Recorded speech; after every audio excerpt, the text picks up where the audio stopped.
Bagi mereka, luka peluru masih dapat diobati, sedangkan luka dari bambu runcing tidak. Senjata ini akan membunuh musuh secara perlahan akibat infeksi. Assalamualaikum warahmatullahi wabarakatuh. Salam budaya, salam sehat, salam rahayu, rahayu, rahayu. Salam sehat kagem panjenengan semua. Semoga panjenengan semua dalam keadaan sehat, tak kurang satu apa, dan masih dalam lindungan Sang Maha Kuasa. Pada Oktober tahun 1945, Kiai R. Sumomi Hardjo menyuruh H. Abdurrahman bin Subti untuk memanggil para pemuda desa Parakan Kauman agar mencari bambu gulung untuk dibuat bambu runcing. Setelah didapat, bambu tersebut segera dibawa ke rumah Kiai R. Sumomi Hardjo untuk didoakan agar dapat dijadikan senjata. Kemudian, beberapa hari setelah dibentuk, para pejuang Banyumas datang untuk mendoakan bambu runcing yang mereka gunakan untuk melakukan penyerbuan ke Ambarawa. Semenjak saat itu, kabar mengenai bambu runcing ini menyebar hingga ke seluruh daerah. Sampai akhirnya, senjata bambu runcing pertama kali digunakan saat pertempuran 10 November tahun 1945 sedang berlangsung. Dari beberapa sumber mengemukakan pendapat bahwa pencetus bambu runcing pertama kali adalah seorang ulama yang tinggal di sebuah pesantren bernama Kiai Subti Parakan, berasal dari Temanggung. Ketika itu rakyat sedang berjuang dan banyak santri yang juga ingin ikut terjun dalam pertempuran. Kiai Subti kemudian memperkenalkan bambu runcing untuk melawan penjajahan Belanda pada masa itu.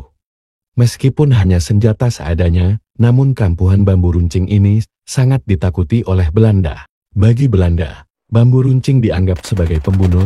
Dalam keheningan, ketika bambu runcing dilemparkan, senjata ini tidak akan mengeluarkan suara apa-apa, sehingga tidak mudah diketahui keberadaannya oleh musuh.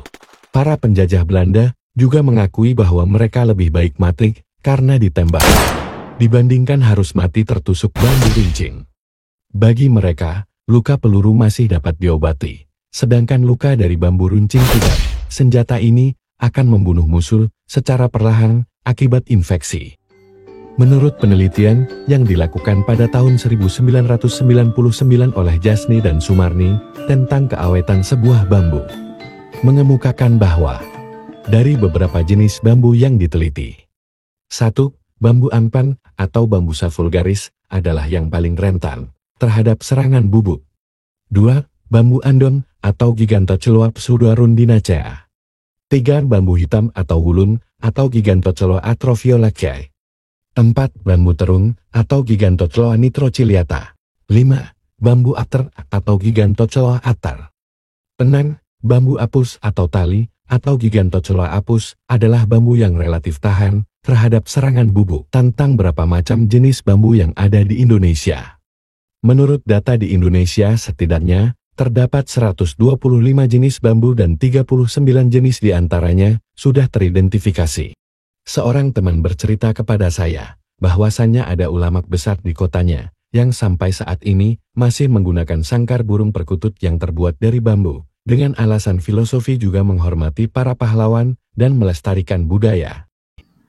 Makna filosofis pohon bambu dalam pandangan hidup orang Jawa. Bambu sebagai salah satu aspek dalam unsur kebudayaan dan kepercayaan masyarakat juga dapat ditemui dalam masyarakat Jawa sebagai salah satu etnis terbesar di Indonesia bahkan di Asia Tenggara. Masyarakat Jawa memiliki berbagai filosofi hidup yang berkaca dari alam sekitar seperti pohon bambu, yang tak luput dari penganalogian falsafah Jawa. Selanjutnya falsafah bambu sebagai pedoman hidup ini dikenal dengan ilmu pring atau belajar dari bambu, yang merupakan salah satu gambaran karakteristik orang Jawa. Bambu atau pring dalam bahasa Jawa memiliki berbagai ragam jenis di antaranya. 1. Bambu kuning atau pring kuning, bambu cendani, bambu apus, bambu bulu, bambu diling, bambu petung, dan bambu ore. Nama dari jenis bambu tersebut dalam falsafah hidup orang Jawa memiliki makna-makna filosofis tertentu. 1. Bambu oring atau pring ore. Urip iku mati. Kabeh sing urip mesti bakal mati. Artinya adalah, hidup itu mati, dan semua yang hidup pasti mati. 2. Bambu hitam atau pring buluh. Filosofinya, urip iku tuh ujo mung embu etok itu ora eru. Bagian ini memiliki artian bahwa hidup itu tuh selalu dinamis, dan jadi orang janganlah bersikap acut dan pura-pura tidak tahu menahu apa yang seharusnya kita ketahui. 3. Babu cendani atau pring cendani. Urip iku wani ngadepi ojo melayu margo wedi. Filosofinya dalam menjalani hidup kita haruslah jadi seorang pemberani, berani menghadapi segala situasi, dan jangan lari karena takut. 4. Bambu kuning atau pring kuning. Urip iku eling wajib podo eling marang sing peparing. Filosofinya pesan dari ujangan tersebut adalah, hidup harus selalu ingat pada Sang Maha Pengasih. 5. Bambu apus atau pring apus. Urip iku lampus dari wong urip ojo apus-apus. Filosofinya walaupun hidup dinamis, namun hidup juga mudah rapun atau lampus. Maka dari itu orang janganlah suka berbohong agar hidup kita tidak semakin rapur. 6. Bambu petung atau pring petung. Urip iku suwung senajan suwung nanging ojo podo nganti bingung. Filosofinya hidup itu selalu dipenuhi masalah, dan terkadang masalah membuat kita semakin suntuk suwung, namun meskipun hidup penuh masalah kita hendaknya jangan selalu bingung. Falsafah ngilmu pring juga menyebutkan bahwa pring kuwi sukat, dhuwur tur jijak, rejeki seret ora usah podo bunak. Artinya adalah, walaupun bambu adalah masuk dalam keluarga rumput, namun dapat berdiri tegap, walaupun rejeki sedang seret hendaknya jangan terlalu suntuk. Selain itu, dalam ilmu prim, kita diajarkan bagaimana hendaknya kita selalu ingat akan mati sebagaimana pada penggalan. Menungsa podo eling yen tekan titiwan cine, bakal digotong anggo pring. Bali mengisor lemah podo ngisor oyot pring. Hal tersebut memiliki arti yang sangat mendalam, apabila manusia sudah sampai waktunya, dalam hal ini, mati juga akan diusung dengan keranda yang terbuat dari bambu menuju ke tempat peristirahatan terakhir. Sebagaimana hal ini dapat kita temui dalam upacara kematian masyarakat pedesaan Jawa. Setelah diusung dan dimakamkan, maka sang manusia tersebut akan kembali kepada bumi dan beriringan dengan akar-akar bambu.